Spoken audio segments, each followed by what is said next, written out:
নাগৰিকত্ব সংশোধনী বিধেয়ক বাতিলৰ দাবীত শুক্ৰবাৰে মৰাণ আঞ্চলিক ব্যৱসায়ী সন্থাৰ উদ্যোগত মৰাণ নগৰৰ মাজমজিয়াত ৰূপায়ণ কৰা অনশন কাৰ্যসূচীত উপস্থিত হয় শেহতীয়াকৈ মন্ত্ৰিত্ব ত্যাগ কৰা অতুল বৰা আৰু কেশৱ মহন্ত। অনশনস্থলীত উপস্থিত হৈ অতুল বৰাই ৰাইজক উদ্দেশ্যি ঐক্যবদ্ধভাৱে সংগ্ৰাম কৰিবলৈ আহ্বান জনায়। নাগৰিকত্ব সংশোধনী বিলখন গৃহীত হ'লে হ'বলগীয়া ভয়াৱহতাৰ কথা ব্যক্ত কৰাৰ লগতে বিজেপি চৰকাৰে যিকোনো উপায়েৰে বিলখন গৃহীত কৰাৰ প্ৰচেষ্টা অব্যাহত ৰাখিব বুলি বক্তব্য প্ৰদান কৰে অতুল বৰাই। তদুপৰি বুদ্ধিজীৱী হীৰেন গোহাঁই, মনজিৎ মহন্ত আৰু অখিল গগৈৰ বিৰুদ্ধে ৰাষ্ট্ৰদ্ৰোহৰ গোচৰ জাপি দিয়া কাৰ্যৰ তীব্ৰ বিৰোধিতা কৰে।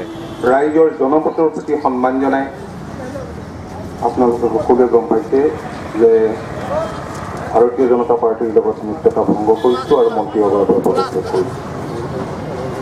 কৰিব। আৰু যি নাগৰিকপঞ্জী উন্নীতকৰণৰ কাম চলি আছে মহামান্য উচ্চতম ন্যায়ালয়ৰ মনিটৰিঙত সম্পূৰ্ণৰূপে বানচাল কৰিব।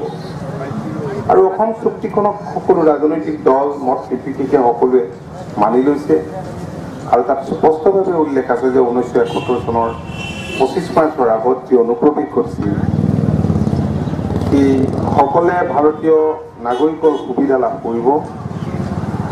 হিন্দুৱে হওক বা মুছলমানেই হওক বা যি ধৰ্মৰে নহওক, তাৰ পিছত এতিয়া ধৰ্মৰ নামত বিদেশীক ভাগ ভাগ কৰি অসমত ৰখাৰ যি পোষকতা কেন্দ্ৰীয় চৰকাৰে কৰিছে এই কথাটো কিন্তু অসমৰ মানুহে কেতিয়াও মানি ল'ব নোৱাৰিব। আনহাতে অগপ দলে মাতৃভূমি আৰু জাতিক লৈ ৰাজনীতি নকৰে বুলি মন্তব্য প্ৰদান কৰে কেশৱ মহন্তই।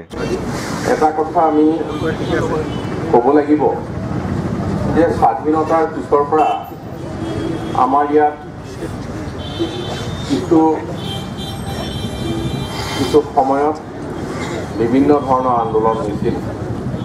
60ত ভাষা আন্দোলন, 72ত মাধ্যম আন্দোলন, 74ত খাদ্য আন্দোলন, তাৰপিছত 6 বছৰীয়া অস্তিত্ব ৰক্ষা আন্দোলন। এতিয়া যদি আমি চাবলৈ যাওঁ এই বিভিন্ন আন্দোলনৰে আহি 6 বছৰীয়া অসম আন্দোলনত যিখন অসম চুক্তি হ'ল, অসম চুক্তিখনে অসমত থকা বিভিন্ন ভাষা ভাষী সম্প্ৰদায় জাতি জনগোষ্ঠীক একত্ৰিত কৰিলে, কৰি এটা সময়সীমা দি দিলে। দি দিয়াৰ পিছত 85 চনৰ পিছত অসমত এটা সুকীয়া পৰিৱেশ গঢ়ি উঠিল। আমি ৰাইজক লগত লৈ এই বিলৰ বিৰুদ্ধে আমি প্ৰতিবাদ অব্যাহত ৰাখিম। কাৰণ আমি ইতিমধ্যে ঘোষণা কৰিছিলোঁ যে এই যুঁজখন আমি ৰাস্তাৰ পৰা আমি পাৰ্লিয়ামেণ্টলৈকে কঢ়িয়াই লৈ যাম। আমাৰ তৰফৰ পৰা যিখিনি কৰিবলগীয়া আমি কৰি আছোঁ, তাৰ বাবেও প্ৰস্তুতি চলি আছে আৰু ৰাইজক লগত লৈ ইয়াৰ বিৰুদ্ধে আমি প্ৰতিবাদী কাৰ্যসূচী গ্ৰহণ কৰিম। শেহতীয়াকৈ আৰু এটা দেখা গৈছে যে হীৰেন গোহাঁই, মনজিৎ মহন্ত মানে ৰাষ্ট্ৰদ্ৰোহৰ জাপি দিছে। আমি প্ৰতিবাদ কৰিছোঁ। আমি যোৱাকালিও কৈছোঁ এই কথাখিনি। ইয়াৰ আমি প্ৰতিবাদ কৰিছোঁ।